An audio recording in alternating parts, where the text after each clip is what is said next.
السلام عليكم ورحمة الله وبركاته. ازيكم عاملين ايه؟ انا نهاد ودي قناتي. النهاردة بإذن الله هنعمل وصفة جميلة جدا جدا وسهلة كمان في نفس الوقت ولذيذة. النهاردة هنعمل رز معمر اللي هو الحلو، الرز المعمر الحلو. هنعمله بقى بكل التكات والحركات بتاعتنا، وازاي يطلع معانا مفلفل. هقولك ازاي يطلع معانا مفلفل بقى كده بالشكل اللي انتوا شايفينه ده، وفي نفس الوقت ما يبقاش محروق، وفي نفس الوقت كمان هيبقى طري كده وحلو ومش معجن معانا، وبنفس الطعم وبنفس الريحة بتاعت زمان جداتنا زمان اللي كانوا بيعملوه لنا. هقولك ازاي المقادير، وازاي المكونات، وازاي كمان وقد ايه بيتحط فيه جوه الفرن، والتبعيه ازاي لو طلع مثلا منك زيادة شوية. معايا هنا بقى لبن انا كنت غلياه، والوش بتاعه كده اللي هي القشطة اللي بتبقى متحوشة متجمعة يعني حوالين على وش اللبن. هبدأ بقى ان انا اشيلها كده. انا بس بوريكم هنا القشطة شكلها ايه جميل بصراحة. وعايزة اقول لكم ان احلى فترة فيها، احلى فترة تجمعي فيها قشطة اللي هي الفترة بتاعت الشتاء، لان اللبن بيبقى بخير بصراحة وبيبقى جميل جدا جدا. بشيل بقى كده واحدة واحدة، بشيل القشطة بالايد كده يعني مش بمعلقه. احنا كده طبعا شعار قناتنا ان البساط احمدي، وكلنا يا جماعه بنشتغل في المطبخ بايدينا، يعني بدون تكلف وبدون بقى يعني حبشتكنات وحاجات كده يعني. طبعا ايدي نظيفه، انا غسلها كويس جدا قبل ما احط ايدي في الاكل، وطبيعي ان كلنا بنعمل بايدينا يعني. انا معايا هنا صينيه، اللي عايز يعمله في طاجن يعمله، بس انا هنا الصينيه علشان انا كنت عامله كميه كبيره. انا حوالي كيلو ونص من الرز، غسلاه كده ومصفياه كويس جدا، ومقلباه في شويه ملح. مقلباه في شويه ملح، لازم شويه ملح.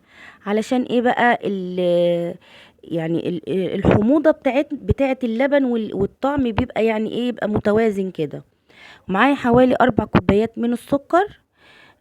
والسكر طبعا كل واحد بيحلي حسب الرغبة يا جماعة، كل واحد حسب ذوقه. هتحبي الحاجة مسكرة، بتحبي الحاجة وسط، زي ما انت بتحبيها. بنقلب السكر كده كله، بنقلب الرز ومعلقة الملح وظرفين من الفانيليا. والفانيليا ديت اختياري، ممكن تبدليها بعود من القرفة.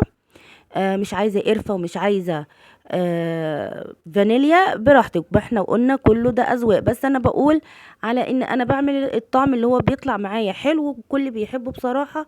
واحنا قلنا الاكل اذواق. بحط بقى على الكيلو ونص رز بقى كام قد ايه لبن.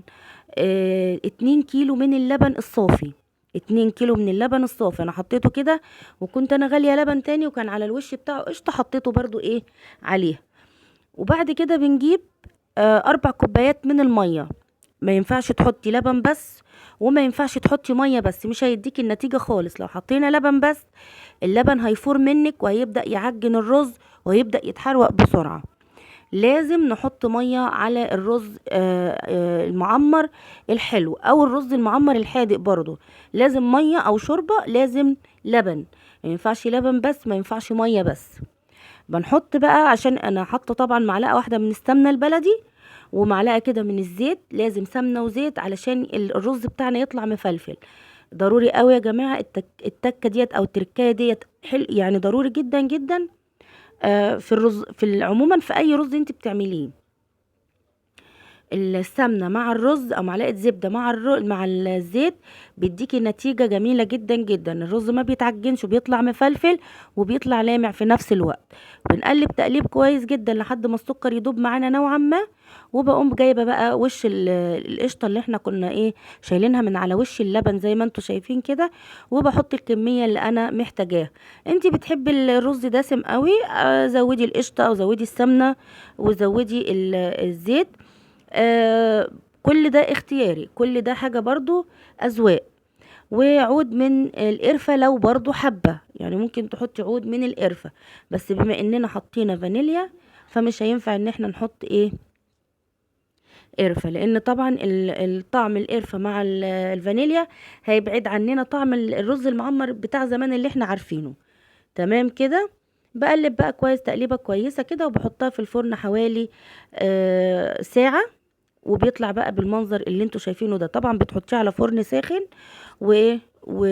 واول ما بيبدأ الرز يغلي كده، او بيبدأ ان هو اللبن يعمل فقاقيع كده، بتوطي الفرن يعني حاجة بسيطة كده، وبتشغلي المروحة بتاعة الفرن، وبيبدأ بقى ان هو يتشرب كأنك حطاه على البوتاجاز من فوق وغلي، وقمتي ايه موطيه عليه يتشرب ايه براحته زي ما انتوا شايفين كده. لا هو معجن ولا هو يعني، بصراحة عايزة اقول لكم الريحة كمان فظيعة، الريحة جميلة جدا جدا، الطعم والسكر كان متجانس وجميل جدا جدا، ما كانش ناشف وما كانش معجن، وما كانش فيه بواقي او رواسب من السمنة او الزيت، والقعر بتاع الصينية شايفين مش محروق. فلازم كل ديت حاجات تاخدوا بالكم منها.